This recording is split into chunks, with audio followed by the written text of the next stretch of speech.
자, 교재는 729페이지 판례 갑니다. 자, 판례 1번 있는데 1번 별표 치시고 1번 출제가 잘 돼요. 자, 첫 번째 줄 보죠. 직권남용 권리행사 방해죄는 사람으로 하여금 의무 없는 일을 하게 하였을 때 성립하는 범죄죠. 이때 사람이라고 하는 것은 다른 사람을 말합니다. 다른 사람을 말하기 때문에 자신 세무, 자신의 직무권한에 속하는 것은 밑에 원칙적으로 의무 없는 일을 하게 된 때에 해당한다고 할 수 없다는 말은 직권남용이 되지 않는다. 그 뜻입니다. 자, 일단 끊고요. 자, 그 다음이 중요한 거예요. 묶어보세요. 이게 시험 문제입니다. 자, 근데 예외가 있어요. 그 직무집행의 기준과 절차가 법령에 명시가 되어 있고, 그쵸? 법령 동그라미. 또 그 실무 담당자에게서도 절차에 관여할 이 고유한 권한과 역할이 부여되어 있다면, 그쵸? 그때는 의무 없는 일을 하게 한 때에 해당한다는 말은 직권남용이 될 수가 있다. 이 뜻이에요. 그래서 요 키워드 법령 동그라미, 고유 동그라미 될 수 있다. 는 것을 잘 봐두세요. 자, 꺽쇠 2번은 사실관계이기 때문에 그 사실관계를 한번 보면 이건 이제 유명한 사건이죠. 뭐 뉴스에도 많이 나왔던 사건입니다. 자, 법무부 검찰국장인 피고인 그랬는데 이 피고인이 누굽니까? 안태근이라는 사람이에요. 안태근. 이 검찰국장이죠. 자, 인사과에 근무하는 검사 갑으로 하여금 자, 하반기 검사 인사에서 부치지청에 근무하고 있던 부치지청이라고 하는 것은 뭐죠? 부치라고 하는 말은 부장검사가 있는 지청을 말합니다. 경력검사 을, 이 경력검사 을은 누구죠?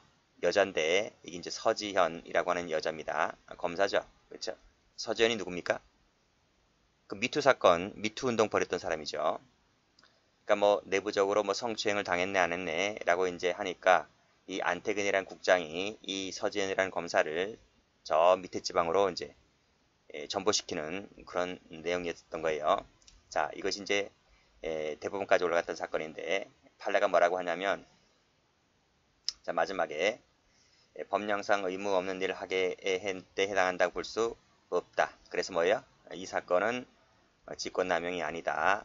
이렇게 정리만 해두시면 돼요. 아시겠어요? 이 사건보다는 시험에 나올 수 있는 것은 꺽쇠 1번이 출제가 잘 되니까 꺽쇠 1번을 좀 알아두시고 2번은 그냥 사례 정도로만 봐두시면 되겠습니다. 보기 어렵다는 거죠. 자, 밑에 판례가 중요합니다. 자, 밑에 판례 별표 치시고 자, 사실관계 한번 볼게요. 상급 경찰 갑은 범죄 수사를 지도하고 광역수사대를 운영할 권한을 남용해서 광역수사대의 수사를 중단시켰어요. 중단시켰습니다. 그리고 그 사건을 남대문 경찰서로 사건을 이첩시켰던 사건입니다. 자, 그러면 이때 경찰 갑은 죄가 2개일까 1개일까 이 뜻이에요. 2개입니까 1개입니까? 아니면 무죄입니까? 판례가 뭐라고 하냐면요. 자, 꺽쇠 2번 볼까요? 꺽쇠 2번에서 직권남용 범죄수사권 동그라미. 요 수사권도 뭐가 될 수가 있다? 직권남용 권리행사 방해죄에서 말하는 권리가 될 수 있다는 것이 이 자체가 잘 나고요. 출제 잘 됩니다. 꺽쇠 1번을 가보시게 되면 이때 권리라고 하는 것은 반드시 법률에 명기된 권리 하나지 않고 자, 법령상 보호 동그라미. 그 정도면 족하다 하는 것입니다. 이것도 출제가 잘 돼요. 그렇다면 그것이 공법이든 사법이든 가리지 않는다 이 뜻입니다. 이게 된다는 거야 안 된다는 거야? 죄가. 그게 다음 페이지 나와 있다니까요. 다음 페이지 보시면 다음 페이지 3번 별표. 자, 별표. 지금 방금 사실관계 봤죠?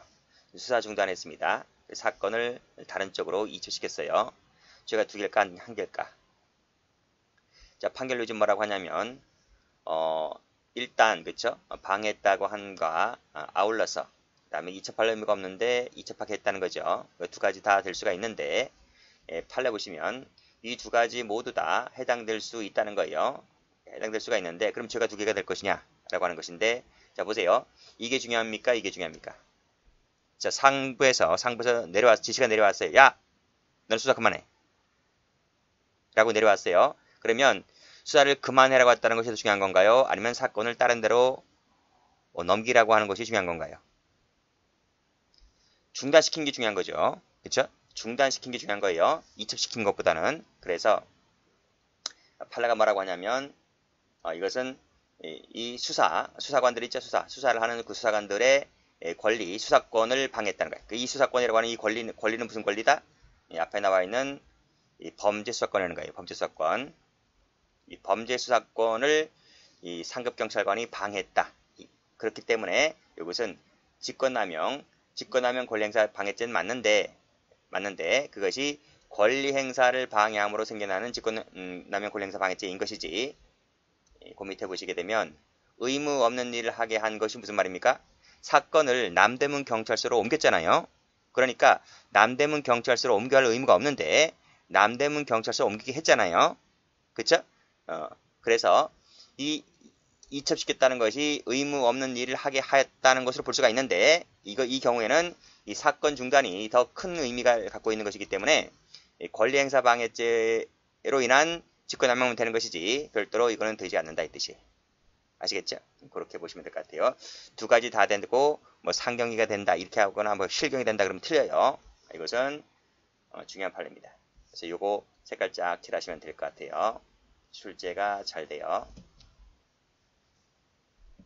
그래서 이 남대문 경찰서로 이첩한 사건은 꺽쇠 1번도 출제가 잘 될 뿐더러 이것도 출제가 잘 될 뿐더러 수사권도 출제가 잘 되고요. 꺽쇠 3번에서 두 가지 모두 다 될 수가 있는데 이 사건의 경우에는 권리행사 방해죄만 된다. 권리행사를 방해함으로써 성립하는 직권남용은 된다. 이것이 중요한 거예요. 그래서 이 세 가지 모두 다 기억을 해 두시기 바랍니다. 그리고 위에 것도 여기서 색깔 칠하는 주세요. 색깔 칠해서 공부하시면 좀 더 수월하게 공부할 수 있습니다. 자, 도청기 사건 볼게요. 자, 이 판례도 출제가 잘 되었던 판례죠. 이것도 별표를 치시고. 자, 이 판례는요, 판결 요지도 출제가 잘 되지만 사실관계까지도 알아두셔야 돼요. 읽어볼게요. 자, 경찰갑은 증거 수집을 위해서 A 정당, 지구당 집행위원회에서 쓸 회의 장소에 몰래 도청기를 마련해 놓았다가 발각됐어요. 그래서 제거됐습니다. 이 소란 때문에 회의 시간이 10분간 늦어졌다 이거예요. 자, 이 갑의 죄책은 뭘까요? 하는 거예요. 일단은 주거 침투가 되죠. 그렇죠? 주거 침투가 되고 그 외에 여기 나와 있는 직권남용죄가 직권남용 권리행사 방해죄가 될 것이냐라고 하는 것인데, 자, 원심은 그렇죠? 이 도청 장치 때문에 예정보다 회의 시간이 10분간 늦게 시작됐으니까 회의가 정시에 열려야 할 그 권리가 방해됐다는 거예요. 권리가 방해되어서 직권남용죄를 인정했었는데 대법원 가서 깨졌습니다. 대법원에서는요, 도청 장치를 하였다가 뜯겨져서 도청을 못하였다면, 그쵸? 회의 진행을 도청당하지 아니할 권리가 침해된 현실적인 그 사실이 없기 때문에 따라서 기수가 되지 않는다. 근데 본죄는 미수처벌 조항 자체가 없기 때문에 미수로도 될 수가 없다. 그래서 그 부분은 무죄다 이 뜻입니다. 그래서 원심이 깨진 거예요. 깨져서 직권남용죄는 인정하지 않았고 주거침입죄만 인정했던 사건입니다. 자, 판결 유지 한번 보시죠. 자, 본죄가 기수가 되려면 결과 발생이 발생해야 됩니다.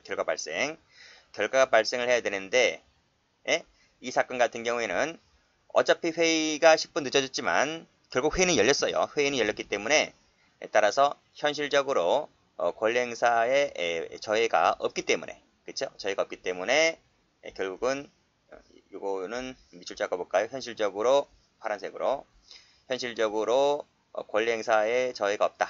그 말은 회의가 결국 열렸다는 거예요. 결국 열렸기 때문에 기수로는 될 수가 없다. 그럼 미수가 될 수 있을까?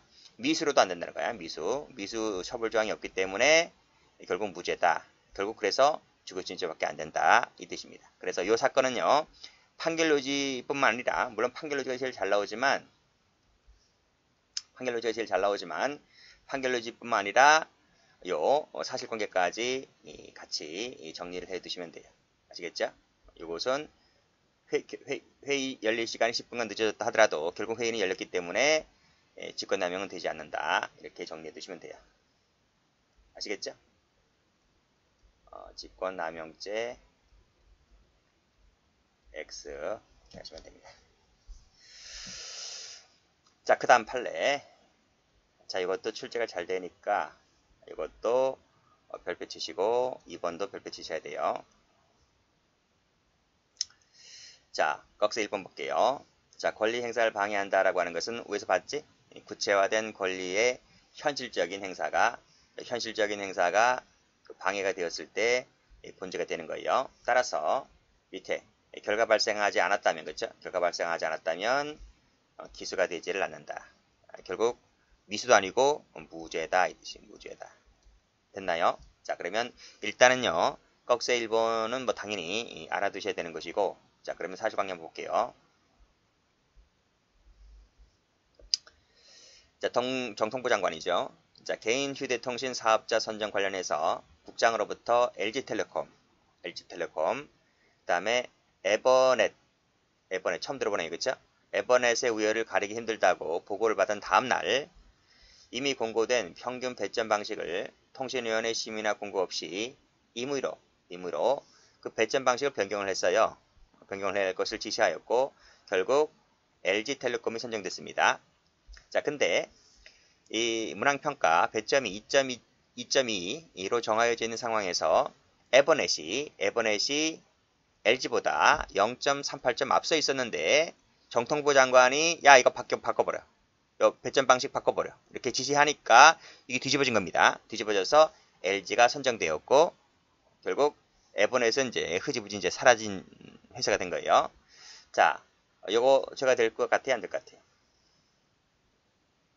판례가 뭐라 하냐면 단순히 점수가 0.38점 앞서 있었다라고 하는 것만 갖고서는 자, 그 권리가 구체화된 권리가 아직은 아니라는 거예요. 자, 이 죄가 되려면 구체화된 권리가 현실적으로 방해가 되었을 때 본죄가 될 수가 있는 것인데 단순히 점수가 0.38점 앞서 있었다는 것만 갖고서는 이것이 구체화된 권리는 아니다. 이렇게 봤어요. 필기하세요. 권리는 아니었다. 이거예요. 아니었다. 그것을 얘기하고 있는 겁니다. 자, 그래서 판결문지 보시게 되면 서류심사는 완결됐어요. 완결됐는데 배점 방식을 병식함으로 인해서 직권을 남용했다 할지라도 아직은 이 구체화된 권리의 현실적인 권리라고는 볼 수가 없다는 거예요. 없기 때문에 무죄다 이 말이에요. 무죄다. 여전히 미수가 없기 때문에 그냥 무죄가 되는 겁니다. 이것도 출제가 됐어요.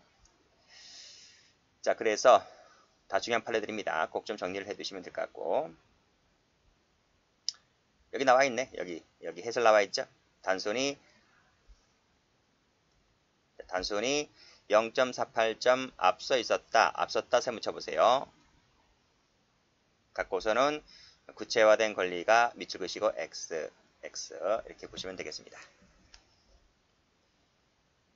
자, 다음 이것도 최신 판례죠. 2020년도 1월 30일자 나왔던 전원합작 판결인데 자, 읽어볼게요. 자, 직권남용 권리행사 방해죄가 되려면 단순히 직권을 남용했다는 것만 갖고서는 곧바로 죄가 되는 것이 아닙니다. 그렇죠? 죄가 된다 하면 틀려요. 됐어요? 자, 그래서 밑에 보시면 권리행사를 방해함으로 인해서 결과 발생 동그라미 그래야지만 기수가 되는 거예요. 기수가 된다. 자, 됐죠? 자, 꺽쇠 2번 볼게요.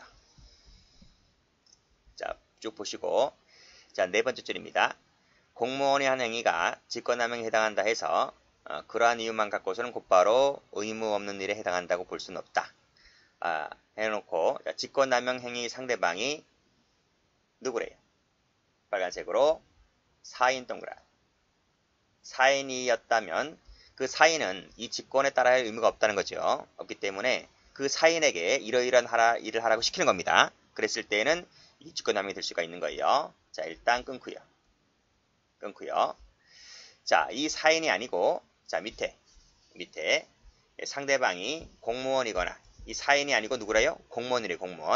공무원이거나 법에 따라 일정한 공적 임무를 부여받고 있는 공공기관의 임직원일 때에는 자, 공무원 밑줄 그시고 그 다음에 임직원 밑줄 그시고 일 때에는 자, 그들은 법령에 따라 임무를 수행해야 할 지위가 있기 때문에 그가 직권에 대행해서 어떠한 일을 할 것인지는 개별적으로 판단해야 될 것이다. 결국 이 사인이 아니라 파란색으로 상대방이 누구다? 즉 무슨 일을 하게 한다는 거잖아요. 그렇죠? 의무 없는 일을 하게 한다는 거죠. 그렇죠? 여기 요 사람이 사인일 때에는 직권남용죄가 될 수가 있지만, 그렇죠? 이 사람이 누구였다? 공무원이거나 밑에 유관기관의 임직원이거나 라고 했을 때에는, 그때는 이 공무원이거나 유관기관의 임직원은 이 직무에 따라야 할 의무가 있기 때문에, 따라서 이 공무원과 임직원이 어떠한 기준과 절차를 위반하지만 않는다면 이것은 직권남용으로 볼 수가 없다. 이 말이야. 없다. 이제 됐어요. 그렇게 해서 보시면 될 것 같아요. 그래서 정리를 해보자면 요 사람으로 하여금 없는 일을 하게 하였다 했을 때 이 사람이 사인이었다면 죄가 되지만, 사인으로 하여금 하게 하였다면 직권남용 권리행사 방해죄가 될 수가 있지만, 이 사람이라고 하는 그 상대방이 공무원이거나 유관기관의 임직원일 때에는 이 두 사람이 어떤 기준과 절차 등을 위반하지만 않는다면 이러한 공무원 등에게 어떠한 일을 하게 하였다 하더라도 직권남용으로 볼 수는 없다. 이 뜻이에요. 됐어요? 됐습니다. 그렇게 나눠서 보시면 될 것 같아요. 자, 이게 이제 어느 정부 때 나온 거죠? 여기 이제 박근혜 정부 때 나온 건데, 자, 대통령 비서실장을 비롯한 피고인들 그랬고, 자, 세 번째 줄 끝에 이른바 좌파 등에 대한 지원, 배제를 지시함으로써 무슨 예술위원회, 영상진흥위원회 등 직원들로 하여금 의무 없는 일을 하게 하였다 했을 때 이것은 뭐가 될 수가 있다? 직권남용이 될 수가 있다. 이렇게 봤어요. 됐어요? 그래서 이 부분이고요. 일단 끊어보세요. 자, 끊어보시고, 자, 이 지원 배제 지시로서 그 담당 공무원이 이러이러한 직원들로 하여금 지원 배제 방침이 관철 때까지 사업 진행 절차를 중단해라. 그랬습니다. 자, 그랬을 때는 죄가 된다, 안 된다? 된다는 거예요. 되기 때문에, 자, 뭐뭐뭐가 관철될 때까지 중단 동그라미. 그리고 또 있어요. 지원 배제 대상자에게 불리한 사정을 부각시켜서 심사위원에게 전달하는 행위, 요것도 직권남용이 될 수 있다는 거예요. 근데 요 검은색보다는 요 색깔 칠한 글씨가 더 이제 강력하게 와닿기 때문에 요것만 제가 색깔 칠해 놓은 겁니다. 그게 아니라 문체부 공무원에게 각각의 명단 송부 세무셔보세요. 요것은 직권남용이 될 수가 없다는 거야. 그러니까 전부 유죄가 나온 게 아니라 일부 유죄, 일부 무죄가 나온 거예요. 아시겠죠? 다시 한번 정리할게요. 대통령 비서실장을 비롯한 피고인들이 밑에 문체부 직원들이죠. 직원들로 하여금 좌파 등에 대한 지원 배제를 지시하였습니다. 라고 했을 때 이게 직권남용이 될 수가 있는데, 좀 더 자세히 들어가자면 지원 배제 방침이 관철될 때까지 사업 진행 절차를 중단해라. 이러한 지시를 했다는 거예요. 그랬을 때는 직권남용이 될 수가 있지만, 그것이 아니라 그냥 각각의 명단을 송부하게 한 것만 갖고서는 직권남용이 되지를 않는다. 이렇게 정리해 두세요. 그래서 요 두 가지, 요거하고 요거를 나눠서 보시면 돼요. 됐지? 그 꺽쇠 3번, 제 생각 같아서는요, 꺽쇠 3번보다는 요 외에 게 더 출제가 잘 될 것 같아요. 요 사인하고, 그 다음에 공무원, 유관기관의 임직원, 사인에게는 직권남용이 될 수가 있지만, 공무원, 유관기관 임직원은 안 된다. 요게 더 잘 나올 것 같아요. 뭐, 꺽쇠 1번은 당연히 아는 것들이고,